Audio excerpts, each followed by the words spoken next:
rabbi who taught me. A whisper when he went like that. And he said, now you know, and now you don't say. There's a saying in Hebrew that goes like this, Eile sheyodim, lo omrim. Ve'eile she'omrim, lo yodim.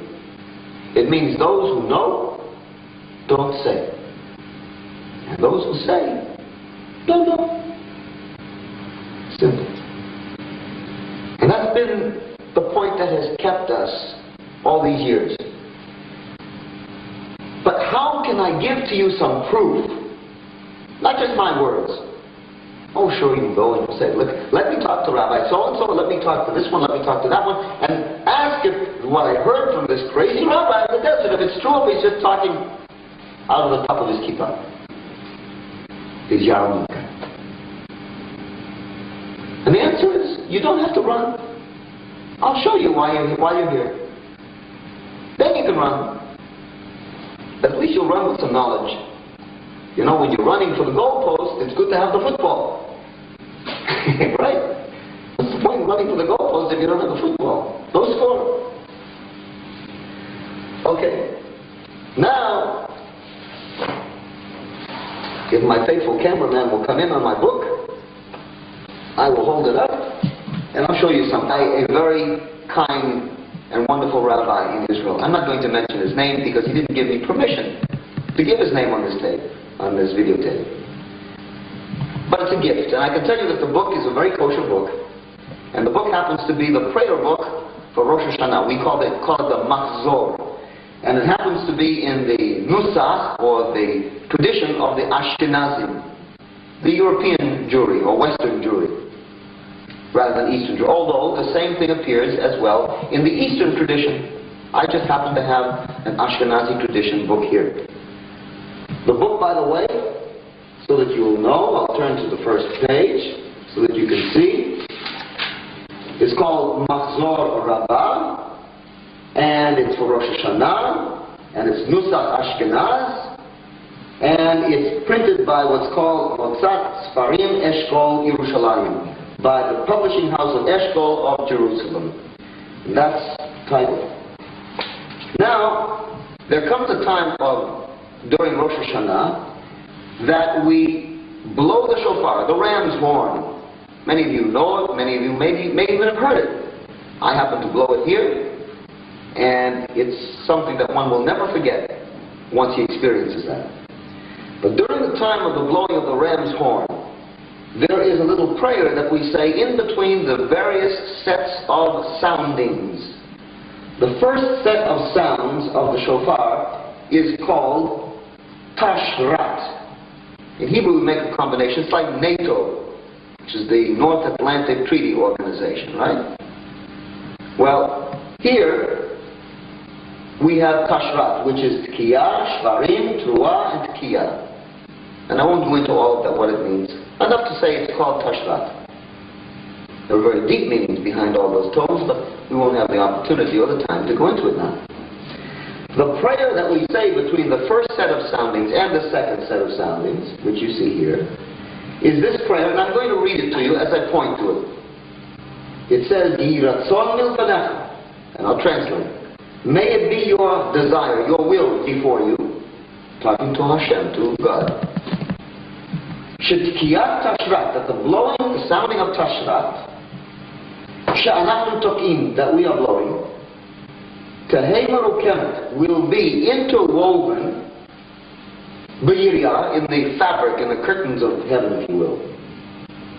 Al yedei ha'mumuneh, by the hand of the monitor, by the hand of the one who's in charge, the supervisor. Tartiel, that's the name of one of the angelic supervisors in the heavenly sphere. Kershem, like the name, Shekibalta, which you received, Al Yedei, by the hand of Eliyahu, Elijah, Zichrono L'Bracha, Zal, Zichrono L'Bracha, of blessed memory. Notice this very clearly and carefully, the Yeshua, and Yeshua.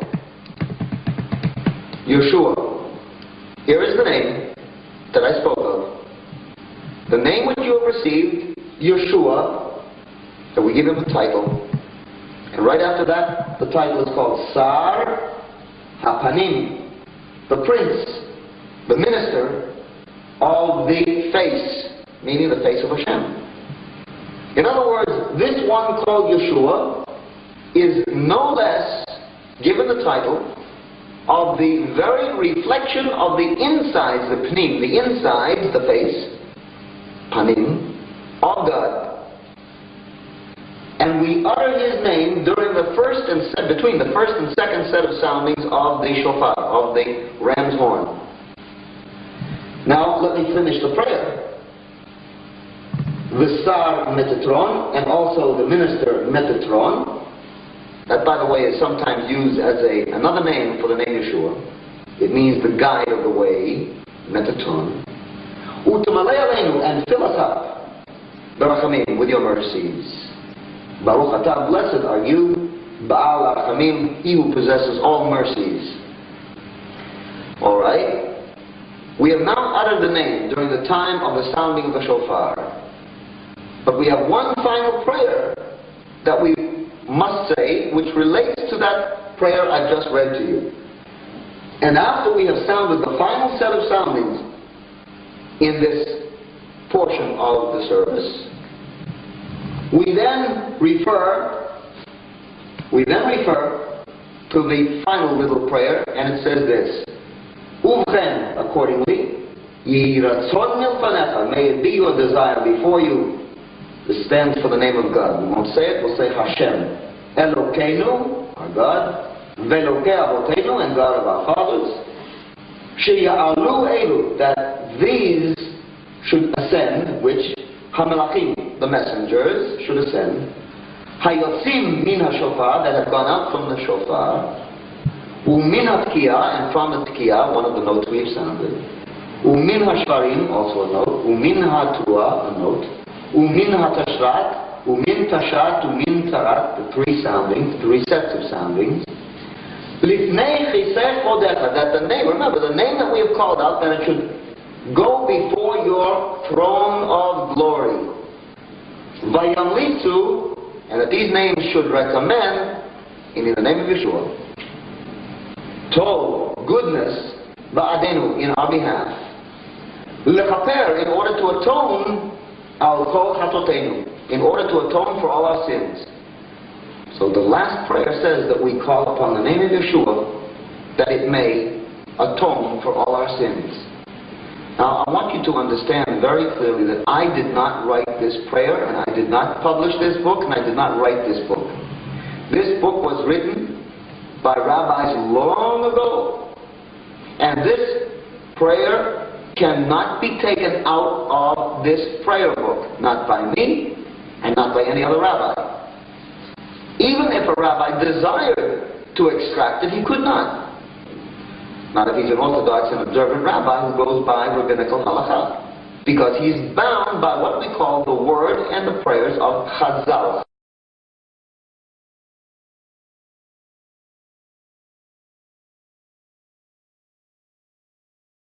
Even if a rabbi desired to extract it, he could not. Not if he's an orthodox and observant rabbi who goes by rabbinical halakha, because he's bound by what we call the word and the prayers of Chazal. Chazal means Chachamenu Zichrono Levracha, our wise men of blessed memory. And what Chazal has put in, we are of insufficient authority to remove. We must leave it in. And therefore, here it stays. But there's more. And I can show you thousands of places like this. But I'm here only to show you just a few. To prove to you that the name Yeshua is not foreign, but very intimately known. And by the way, why do we expressly say the name at the time of Rosh Hashanah? Because that's when we blow the shofar, and that's when the sound of the name is not likely to be heard by the nations, by the non-Jewish people who may very well be present. You know, there's an interesting story that I can tell at this point, that we tell of the time of the Spanish Inquisition. There was, at that time, a gentleman called Don Aguilar. Don Aguilar. And he was a famous Jewish composer of music, and as well as being a composer, he was a conductor. Don Aguilar was what we call a marrano. Marrano is the Spanish word for pig. And that was the word that they used about Jews who had externally, to save their lives or the lives of their families, converted to Christianity, and yet inwardly and secretly they maintained a full Jewish life, and they maintained it under threat of death, and a very painful death, a very horrendous death. Well, it came time after the Jews were expelled from Spain, that the Marranos, the Jews who had converted, remained behind, but always under suspicion. And of course, during the time of Rosh Hashanah, the commandment of the Torah is you must hear the shofar blow. If you don't say a prayer, if you don't do another thing, you must gather yourselves together in a particular place where the shofar is sounded. That's the commandment. And then if you've done that, you have fulfilled the commandment of the Torah. Even if you've done nothing else. And the Jews had to do it, and they couldn't do it. Except Don Aguilar decided that he would solve the problem of the Jews. And here's how he did it. On that particular day, the day on which fell Rosh Hashanah, the Jewish New Year, the festival of the blowing of trumpets, called in the Torah, the Bible, he called a great concert, and he invited at that time Queen Isabella, King Ferdinand, that they should all come, and the whole royal court, and all the Christians, all the court of the church, the whole hierarchy of the church, they should come as well. And that they should hear the concert, which was going to be music of all nations. And true enough, on that day, everyone in the kingdom came, including the Marrano Jews. As a matter of fact, the Marrano Jews were forced to come, because it was a great day. It was a day of rejoicing. It was a day of, after all, if any Jew was caught behind, they would suspect him of observing Rosh Hashanah. And so the Marrano Jews had to show up, because then they would prove to the Gentile world that they were no longer observing Jewish customs or laws of the Torah, God forbid, but that they had eschewed all the laws of the Torah, and that they were obeying only the Christian laws, which was at this particular time, come to the concert. And they came. And so did the Christians. And so did the royalty. And Don Aguilar began his concert of the music of all nations. And everyone was thrilled by it, as the various musicians stood up and played different compositions, all in a medley of a song from all the nations of the world. And finally there was one section in which the musicians stood up, and they had a very strange instrument in their hand, known by no one, an instrument which we know as the ram's horn, the shofar. And they lifted up the shofar, and they blew Tkiya ba, Trua ba, Trua shvarim ba, shvarim trua, ba, Trua Tkiya gdola, ba. All the Jews in the hall knew what was happening. And every heart beat faster. Every ear and every eye watched for and listened for the Mashiach. They knew it, they felt it, they could see him coming, they could hear him coming. And not a single Christian knew what was happening. Not a single Christian realized that every Jew in that hall was calling upon the name of Yeshua, and not upon the name that they had accepted via the Christians under forced conversion. That they were listening to the sound of the shofar, and that they were uplifting the name of Yeshua, which, had they been discovered, they would have met with a terrible death at the stake.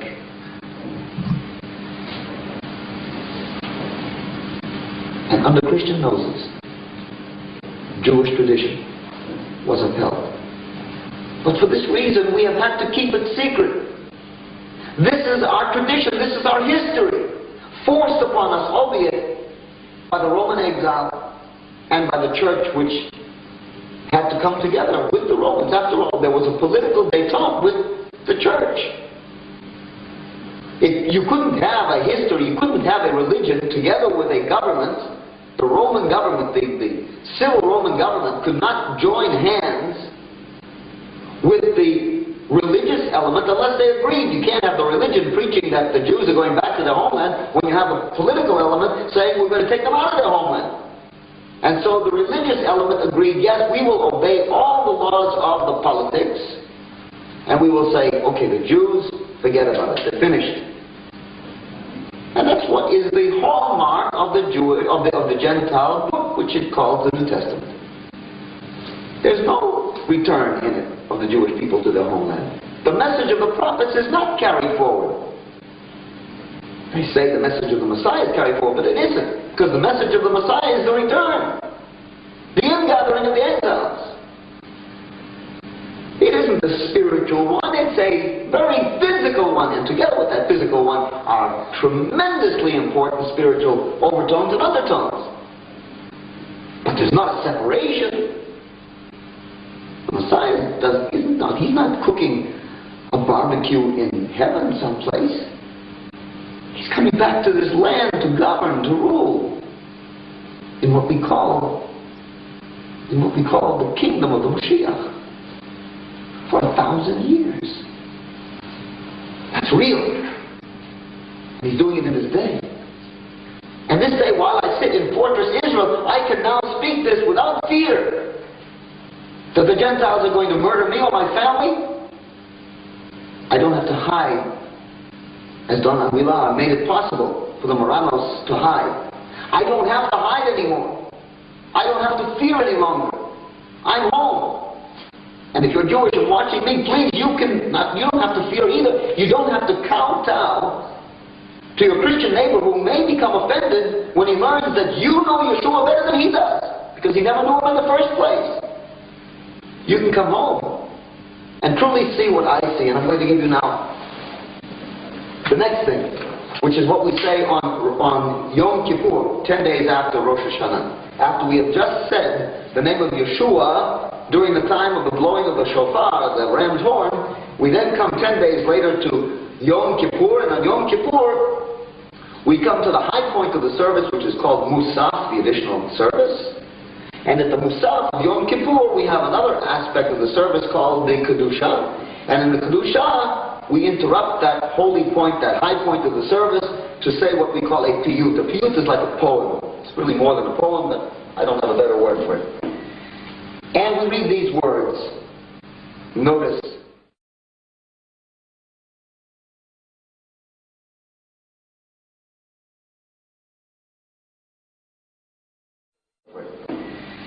And we read these words. Notice.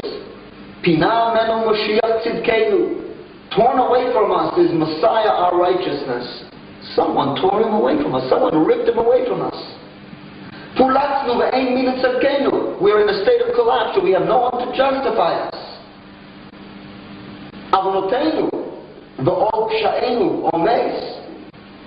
That our transgressions and our crimes are burdened upon him.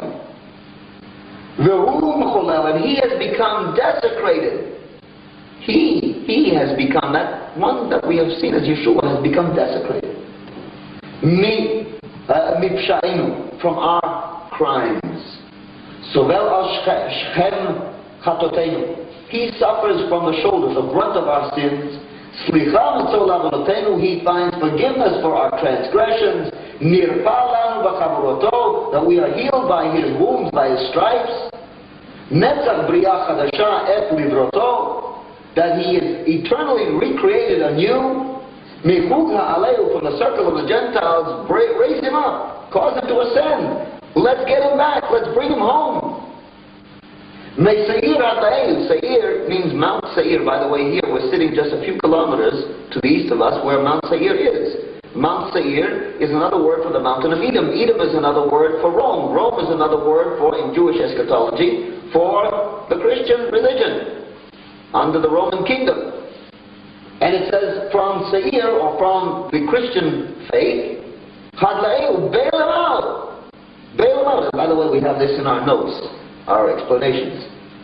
I'm not giving you something original. I'm giving you something that has been given to you by the tradition of the wise men of blessed memory, Chazal, our rabbis before us. La'ashmi'enu b'har Lebanon, that he may be heard on the Mount of Lebanon, which is called the mountain of the Lord's house. It's called Lebanon because it was made with the house of Hashem, was made by the cedars of Lebanon. Shenit, that we will hear him a second time. B'yad Yinon, by the hand of Yinon, and Yinon is another name that we use in Gematria to stand for the same name that we read during Rosh Hashanah, Yeshua. Yinon is another one of those secret names. So you see, with all that, we talk about the same thing, the Mashiach, who has been forcibly taken away and bound in chains and kept in chains by the non-Jewish world for all these years, while they have upheld not him, but someone who is not really a defender of Israel, as Moses was to be, and as the one who would be like Moses was to be, but the accuser of Israel. And so we are to rescue him. We Jews are to redeem the Mashiach. Can you imagine that? We Jews have a job of redeeming the Mashiach. Yes.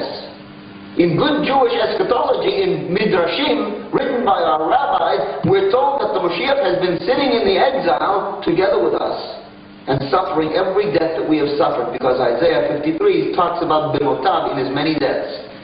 And he has suffered over and over again, especially in our generation, 6 million deaths.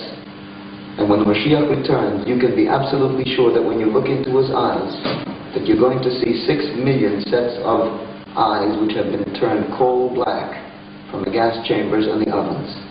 You're going to see a Messiah who has suffered, my friends, not just suffered from the cross, suffered and continually suffered for 2,000 years in 3 crusades, because when they locked us in our synagogues to be burned, when 1,000 Jews were locked into a synagogue and the synagogue was set alight, and those on the outside were singing, "Glory be to Jesus," inside, where the Jews were being burnt to death, and where the screams of men, women, and children were coming, in there was Yeshua. In there was Yeshua dying. Believe me, and I ask you straight out, if that scene were once again, and God forbid it should ever be repeated, but we have every reason to think it may be, God forbid, where will you be on the outside singing songs in praise to Jesus because the Jews are burning? Or will you go inside and burn together with the Jewish people and together with the Messiah who's burning with them? Because that's the real Messiah. That's the suffering servant of God. He's the one that suffers, not suffered once, but suffers continually and continually and over again until that final moment. And why do you think we've not been able to say these words? Could I speak these words if I were living in the United States of America before a Christian audience? More than likely I'd be stoned. I don't even say more than likely, because I was there. I was there about 6 years ago. I was there in 1985. 7 years ago. And I spoke. I was asked to speak at some Christian churches. And when I spoke, I remember specifically saying at one point in my message, I look forward to the day of the message given to me in Yechezkel, in Ezekiel, the 37th chapter, we call Lamed Zayin, 37th chapter, where it says, all the bones of the whole house of Israel will come together, and we will come up and out of our graves, and the whole house of Israel will live again. And I said, and that means 6 million Jews who suffered at the hands of Hitler and at the hands of that Nazism which grew up in the garden of Martin Luther's Reformation, the garden of Christian Reformation. Hitler, who spoke Martin Luther's words to to validate his filthy ideas, his Third Reich. This, my friends,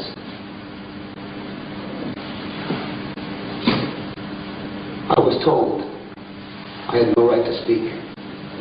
They came to me afterwards and they said to me, you must never again, in all the tour that you're going on, in the 5 weeks that you're going to be speaking, you must never again say those words, that the Jewish people will rise again from the graves and they will include the 6 million of the Holocaust. And I asked, why not? This is my hope. This is my whole being. In this I live. If I couldn't believe this, if I didn't believe this, I wouldn't be a human being. I wouldn't be a Jew. I wouldn't even want to live. If I had to relegate those 6 million to a grave forever, because the Christians say that they didn't believe in their Jesus Christ, I would want my life to end. And they said, but you see, that's exactly why you must not say it, because the people to whom you're talking believe that those people are eternally damned. Not only were they put into the gas chambers just because they were Jews, not only were they taken from their homes and their families, not only were they ripped apart, not only were the babies thrown live into flames, just because they were Jewish, not because they had sinned, only because they were Jewish. But you see, after that they were burned, and after that they were thrown into mass graves, and after that we Christians are very sure they're in hell forever. You know, I almost vomited, and I said, but I cannot do that. And they said that we will have to cancel your tour. And I said, if you want me to speak about something else, because I've committed myself to you, I'll speak about something else. And I did. And for the rest of those 5 weeks, sometimes 3, 4, and sometimes 5 times a day, I told jokes. And I could tell a million of them. Oh, Jewish. I told jokes and people were rolling in the aisles. Oh, the wonderful rabbi who could tell jokes. Today I'm not telling jokes. Then I did. Today I'm telling the truth.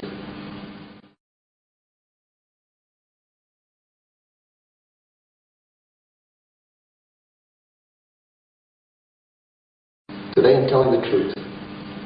In the diaspora, I cannot tell the truth. I tried. I could not speak of the real Yeshua. I tried. And my forefathers tried. And they before them have tried. And they were told the same thing, and not just in the way I was told. They were told at the point of a sword at their neck, you will not say those things again, because we don't believe them. So the rabbi spoke to Simcha Perlmutter and said, young rabbi, you may know the truth, but now is not the time to speak it.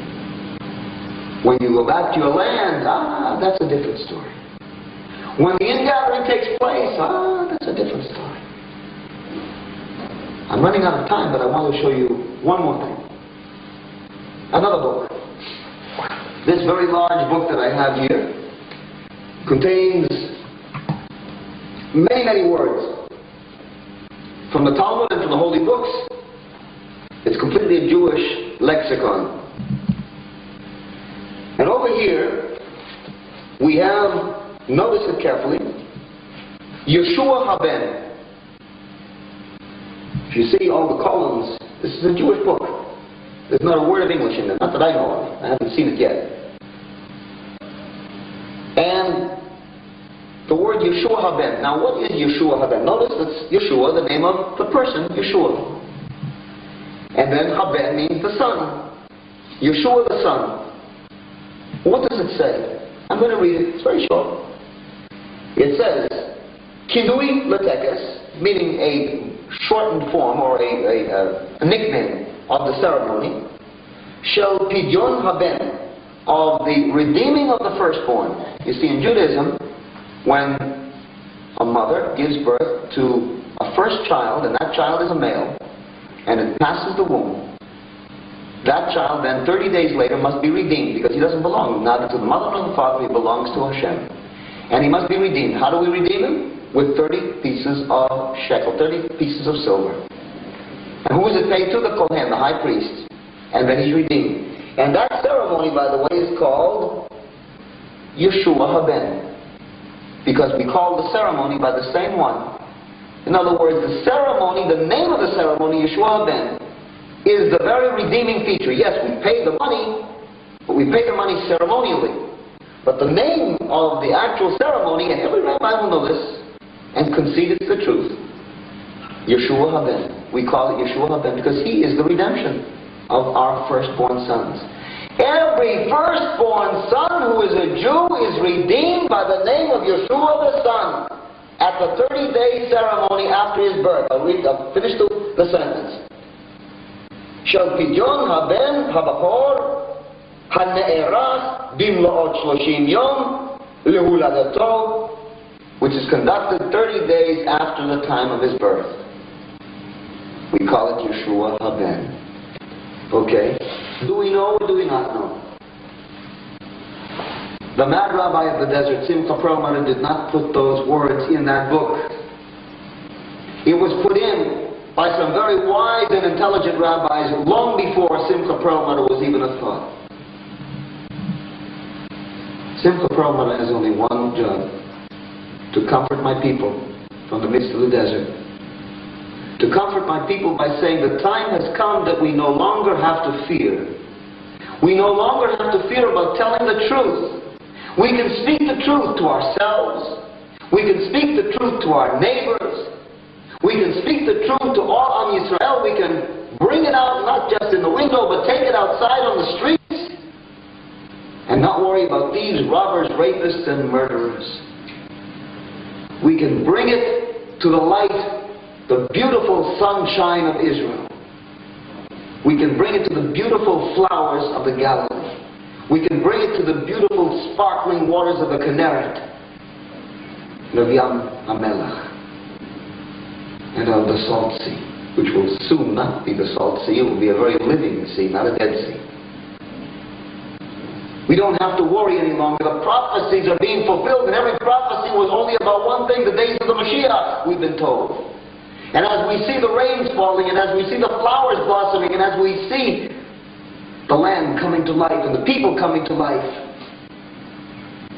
and the multitude, the mixed multitude of non-Jews coming home with us, we can say, this is the day that Hashem has spoken of. And I can say to you, you sat with me now for this long period of time to hear me. Please look at me and understand that I am not speaking a message of hatred to the Christian world. I am also not building a bridge to the Christian world. In all honesty, I am not building a bridge from the Jewish world to the Christian world, because there cannot be such a bridge. One is the antithesis of the other. And I'm telling you, the Jewish people back in their land is a prophesied event, now history, and continuing to take place. And non-Jews are coming home with us day by day. Non-Jews are coming into synagogues and they're converting and they're becoming Jewish. Because when you come into the Jewish people, you meet the Messiah. When you come into the Jewish people, you find Him. And you find the true Him, the true one. The one who is the defender of the Jewish people, not the accuser. If you heard me this day, then you know what Simcha Prueba is all about. I am not one who tries to destroy anyone listening to me or watching me. As God is my judge and as He is my witness, I reach out my hand to you, both of them. Jew, I say, come home to your homeland and to your people and to your God, to your nation. And non-Jew, I say to you, come back to the faith of Hashem. Come back to the faith which was handed to Moshe and on down the line in an unbroken chain until every Jew of this day, and not the least among them, is the one who is being redeemed from the Gentiles this day, Yeshua, whom we will hear for a second time on the mountain of the house of Hashem. Dimhera b'yameinu, quickly and speedily in our days. God bless you. Amen.